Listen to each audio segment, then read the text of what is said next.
joining us this afternoon. Our next presentation for the Barry County Science Festival 2020 is Champions of the Sky, How Hawks Hunt. Our presenter today will be Elizeth Cinto Mejia.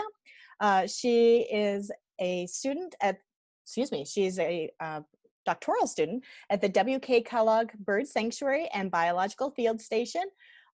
Please be aware if you have a piece of paper near you, she is going to do a really cool demonstration, and so it's always great to have a piece of paper for that demonstration so you can do it along with her.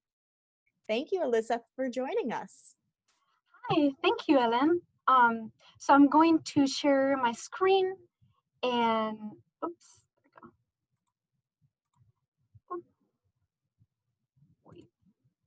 We'll get there. Oh, there we go. It's not really working now. Oh, give me a second. Let me see. Oh, you should be able to. Let's try that one more time. Okay.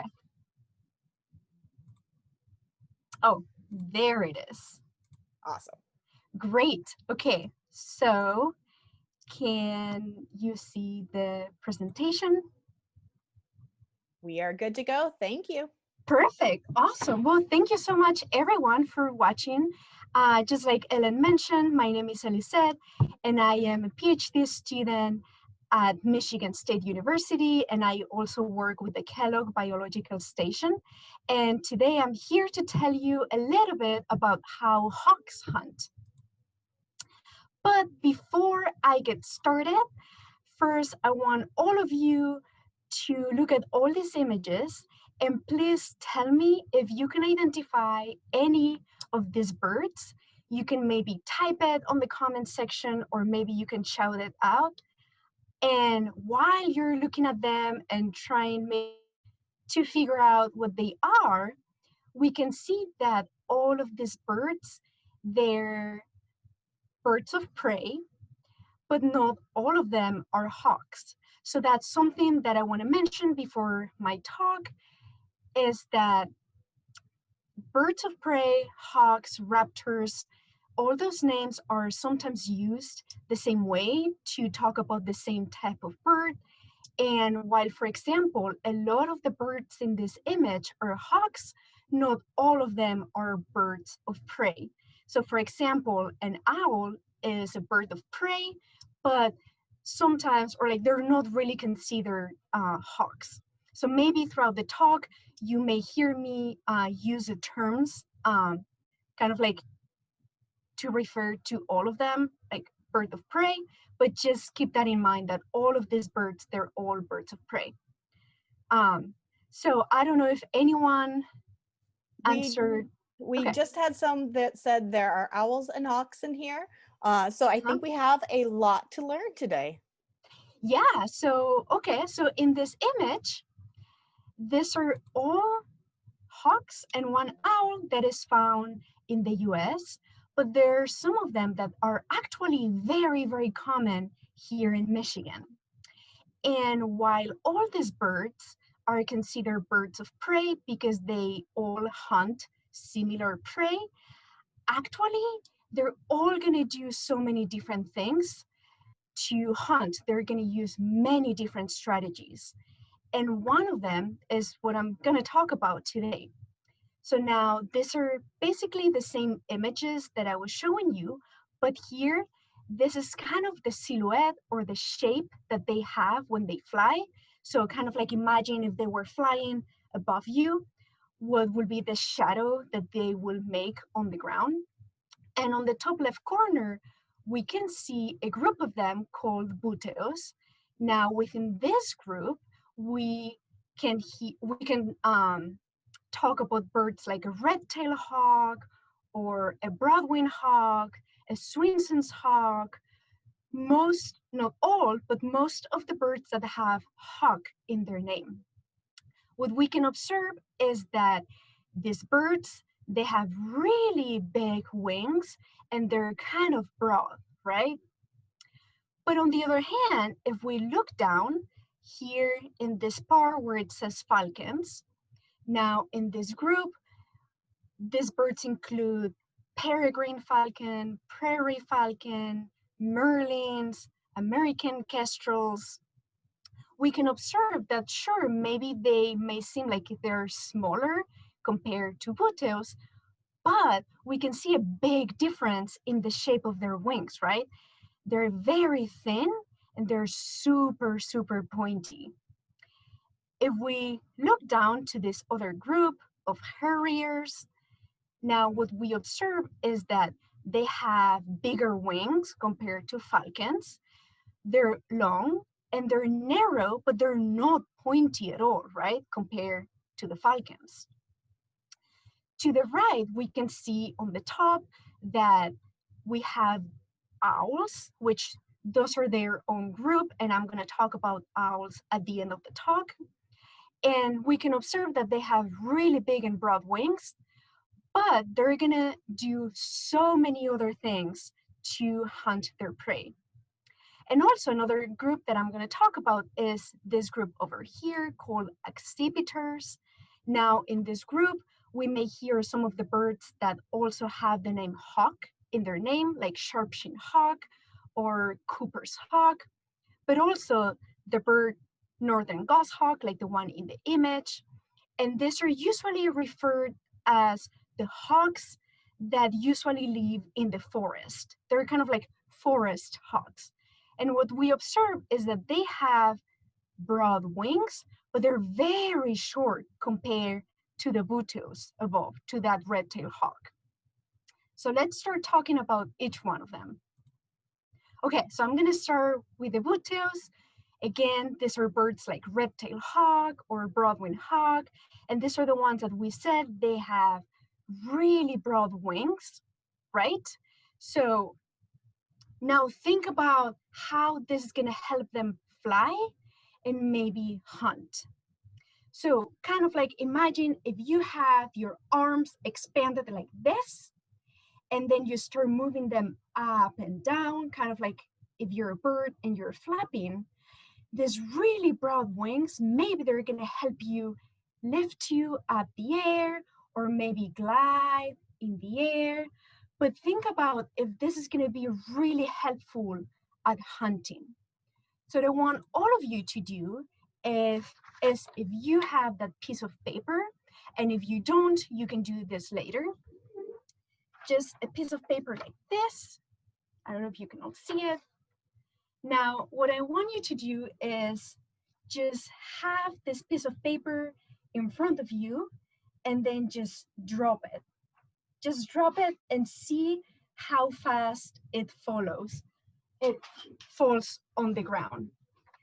You may think that, sure, maybe it's falling kind of like quickly, but maybe this is not the quickest way, right? Imagine there's a mouse running on the ground, and this is how fast you can dive down to grab the mouse. So maybe having all these huge wings, maybe that's not the best thing to have when it comes to chasing a prey, because you're not very quick. So now think about, okay, so maybe if that's not the case, what do they do? How do they get their meal?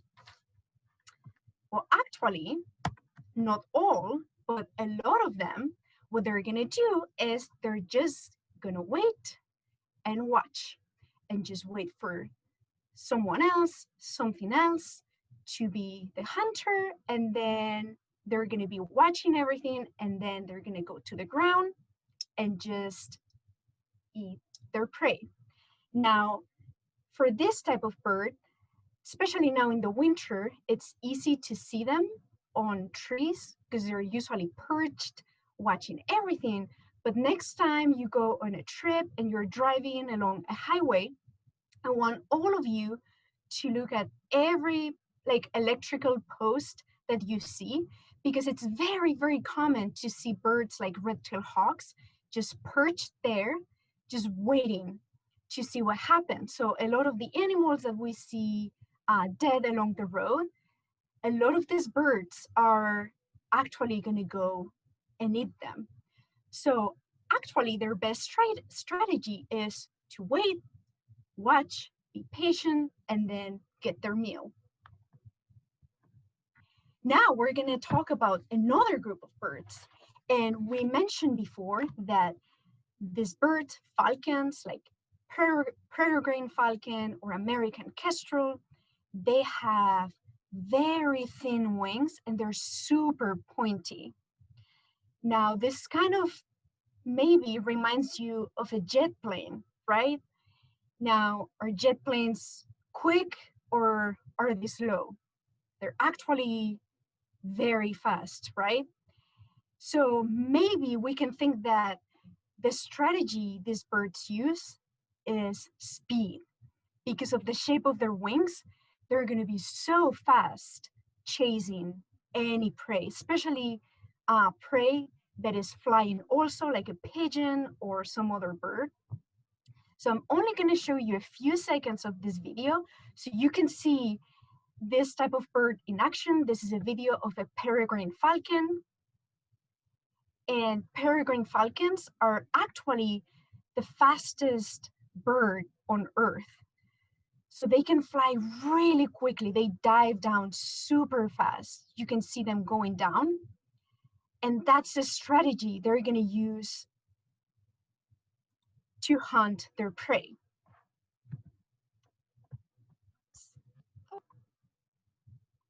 So now, with the same piece of paper that we used, I want you to convert this piece of paper into maybe a plane, the best you can do. So we're just going to make a very simple plane. Now we're going to fold this paper in half, down the middle, and then we're going to use this line to bend the corners like that and like that. Kind of like this. And now we just made a very quick kind of like plain looking piece of paper, right? So I want you to do the same thing that we did with the previous one, where we just drop it and we see that actually those big wings, right? Maybe it's not the quickest. Now we're gonna do the same. We're gonna drop it and you're gonna see that actually making this shape is gonna let the piece of paper dive down a lot faster, right? So if we just let it go, it goes down very quickly.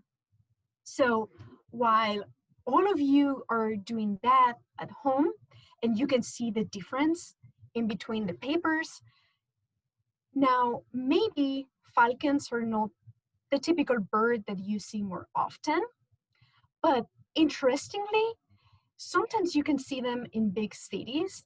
And this is a picture of the pair of peregrine falcons that actually lives in downtown Detroit. So this type of bird, they're sometimes seen in big cities where they nest on top of a building. And from that top of the building, they're watching everything. And when they are ready to go hunting, they just start diving down and start chasing pigeons or other birds. So next time you go to Detroit, and especially during the spring, please pay attention, look up, and see if maybe you can see this bird chasing a pigeon. You can also go to their website if you want to see the pair while they're breeding. But next time you go to a big city, look up. Okay, here's another group of birds that is also super interesting because they have really broad wings, but they're very, very short, right? So kind of like if you were trying to flap or like to move your arms up and down, but with your hands very close to your body. But I said that a lot of these birds are called forest birds. So what can be something like, why maybe is this helpful to have very short wings if you live in a forest? Now I want you to see a few seconds of this video. This is a northern goshawk. And here we can see how having short wings lets them get through any hole. So now imagine these birds, they can go through the forest, through branches, and they can be very quick at it. These images, it's showing you kind of like slow motion, but all of this is happening super quick. So because of the shape of their wings, they can chase little birds in between the forest really quickly. Now, this is going to be the last group of hawks that I'm going to talk about from the ones that hunt during the day. And this is actually my favorite one. And these are harriers. Now, harriers, like for example, northern harrier, they have long-ish wings, and they're not very broad compared to the ones we've seen before, but they're also not pointy, right? So what do they do to be good hunters? What could be their strategy? Think about that. But now I want you to look at this image where we have a picture of a female northern harrier. And if we compare her face to the bird that we saw before, which is the northern goshawk, that like tree hawk, their face looks a little bit different, right? I mean, other than the colors, the face of a northern goshawk is a little bit more like pointy compared to the harrier, which is maybe, it looks like it's more rounded, right? Now, think about, what does this remind you of? If you've seen an owl before, actually their face looks more like the face of an owl, right? Now, if you see all the feathers, or all these light feathers that they have around their face, is very similar than the feathers of this owl above. So please, in the comments, or you can also shout it out, please let me know that what strategy do you think they're using other than their wing shape that I'm going to talk about in a little bit. Why do you think their face is shaped like this? Please tell me. Yep. No answers yet in the comments, but we're gonna wait a few seconds, and I'd say keep going, and we'll see. In the meantime, I want all of you to see the way they hunt, and maybe this is gonna give away the answer, but this is a northern harrier, which is basically the same bird that I was showing. And the way they fly is they use those long but not pointy wings to flap, kind of like a butterfly. And you're not going to see them perched very high. You're not going to see them flying very high.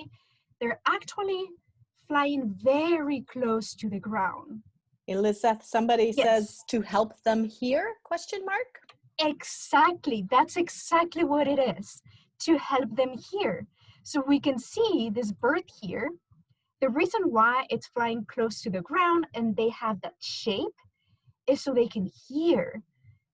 While they're flapping, they're listening to where their prey is, which I think it's really cool, because even though they hunt during the day, they're using something that actually owls do. And finally, now I'm going to talk about owls. Please, on the comments, please type if you have seen an owl before. I would love to hear that, because they're kind of hard to see. And here there's an image of some of the owls that we can see in the US. And some of them are very, very common in Michigan. Like, it's the case of this big boy right here, the great horned owl. They're super common in Michigan. We can also see screech owls in certain areas. The bottom two, those are not that we're probably not going to see, especially the burrowing owl. But the great horned owl, yes. And maybe while people are typing, if you've seen an owl before, I want to use the great horned owl as an example. And I said that great horned owls, yes, Ellen? Yes, somebody has seen owls. They've seen barred owls at their house before. Ooh, that's really cool. That's awesome. You know, I have never seen that owl before. So that's really, really cool. That's one I have on my list that I haven't seen yet. Um, so here we have the great horned owl, very common in Michigan. And just so you have an idea of how big they are, they're kind of like as tall as 2 gallons of milk on top of each other. So they're really, really big birds.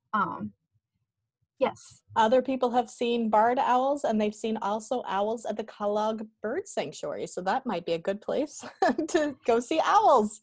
Exactly. And actually, if you go to the bird sanctuary, we have, I think, 1 or 2 great horned owls.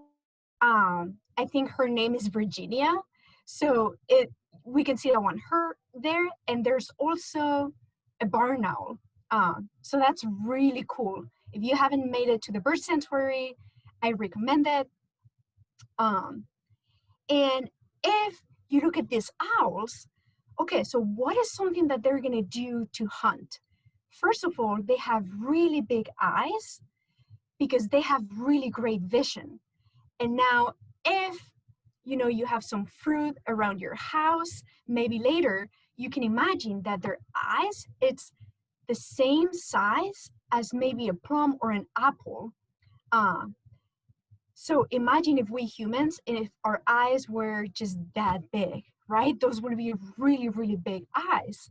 And maybe the reason why we don't think they have such huge eyes is because they're very fluffy. They have a lot of feathers, but actually their eyes are ginormous. So they have great vision for night vision. They're also very, very quiet when they fly.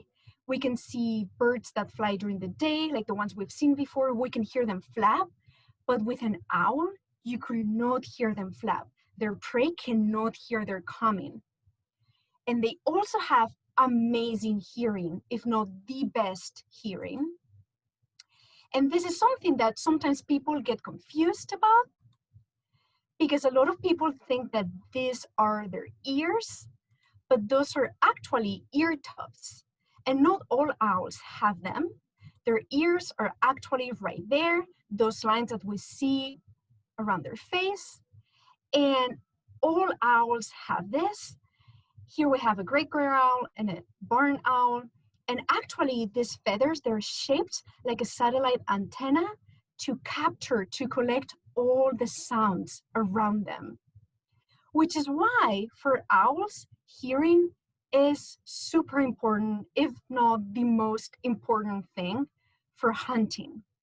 And here I want to show you an owl hunting when it's very quiet. This is a video that we did in my previous lab with a northern saw-whet owl. Just to have an idea, they're a little bit taller than one of those yogurt containers, and you can also see them, or find them, I should say, in Michigan. So the owl is perched right there, and here we have a mouse, and I'm gonna play it, and you're gonna see that the owl can get the mouse, right? When there's no sound pollution, when everything is completely quiet, and this video was taken under complete darkness. But now what happens when this owl is trying to hunt this mouse in a very loud environment? And you're not going to hear this, but this is a video where we're playing something really, really loud, so the owl cannot hear very well. You see the mouse down here, and the owl is perched. Now, if you see, the owl is not able to locate where the mouse is, right? Which is why it's super important that we keep their environment very quiet, because for them, hearing is super important. So I've just talked a little bit about all these birds of prey, including owls and other hawks. And now you can see that even though they all are hunters and they all have big talents to hunt, but they're all gonna do so many different things to get their meal. Now, thank you so much for listening to me. Please let me know if you have any question. And I'm gonna stop sharing my screen. So if in the meantime, if there's no questions, I have here an example of a northern harrier. So you know more or less how big they are. These are the ones that fly like a butterfly and that they listen, which is really cool. They're kind of big, right? And here I have a long-eared owl. You can see the shape, like their feathers and their ear tufts. And I don't know if, Ellen, there's any question. There aren't any questions coming in through Facebook Live yet, but I had a question for you. I know I will not look at birds up in the sky ever again the same way. So thank you so much for your presentation. So I know this is something we think about a lot in the fall about birds migrating. Are there any birds of prey that migrate to warmer weather, or do they all stay around? And if they do, why? Yeah, so that's actually a great question because a lot of them, if not most of them, they're going to migrate, right? Because as it gets cold, a lot of their prey is going to hibernate. So they're going to go under the ground and then, right, they're not going to be available. And also, a lot of them eat little birds. And these little birds are migrating, right, looking for insects. So if their prey is moving and if the prey is going somewhere else, they also have to go where that prey is. But a lot of them, like red-tailed hawks, a lot of them are residents, so they're not going to move. They're going to stay in Michigan all year long or in the US. And they're just going to use, some of that roadkill that we see as their meal, and they don't have to go anywhere. And, their feathers keep them warm. So polar vortex or not, they're fine. Awesome. We do have a quick question. Let's see if we can get it answered quickly. How can we help support the survival of birds of prey? You mentioned keeping a quiet environment. Are there other things we can do to help them? We've got about a minute left. Yeah, so actually, by protecting their habitat and not just thinking about maybe where they breed, but also the habitat of their prey for all these little birds, keeping everything quiet and trying to not, for example, if people are using poison for rodents, the poison sometimes ends up as their meal and that's bad for them. So not using those poisons is very important. Great. Well, thank you so much, Elizeth. As I said, I know I learned a lot. I'm pretty sure everyone else did as well today. We really appreciate you coming on. All right. Thank you so much for having me. Not a problem. All right. Bye, everyone. Bye.